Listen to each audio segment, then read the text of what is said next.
2 years ago, when we were last here at Le Bourget, it was all about the smaller planes. The A320neo, the new engine option that Airbus was taking orders for hand over fist. This time, as you say, it's going to be about the wide bodies. We saw on Friday Airbus fly for the first time its new A350, designed to compete with the Dreamliner. We're hoping we're going to get another little view of that a little bit later on. Francois Hollande, the French president, will be here. We're expecting a little fly past for him so he can see what the latest creation from Europe looks like.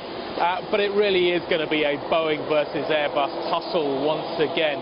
We're talking Dreamliner versus A350, plus the possibility of a stretched version of that 787, plus also Boeing pushing its new 777X, which is a longer version, a re-winged version of the 777, the real mainstay of its fleet offering at the moment. So that's really where the battle is going to be. You're going to see a lot of orders coming through.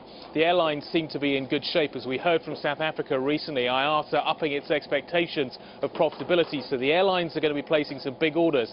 Is that going to be a problem further down the road when jet fuel prices start to rise? In terms of the military side of things, you were mentioning the drone story. I have to say, largely, this is going to be a very quiet show for the military side of things. Defence budgets around the world, from Washington to London to Paris, are really being squeezed at the moment, as a result of which there's not a big presence here. But that push last night, delivered by the bosses of EADS, Dassault and Finmeccanica, for Europe to do more on the drone story, really tells a lot about the future of where we're going at the moment on the military side.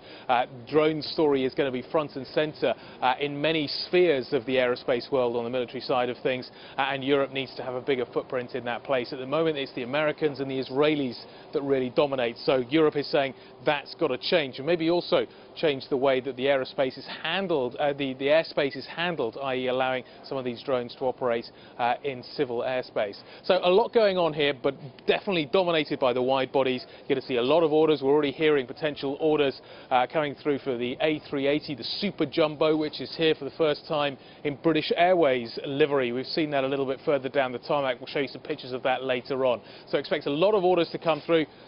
It's got a bit more of a buzz, I have to say, Mark, than it has recently. There's more optimism than maybe there has surrounding this industry over the last few years.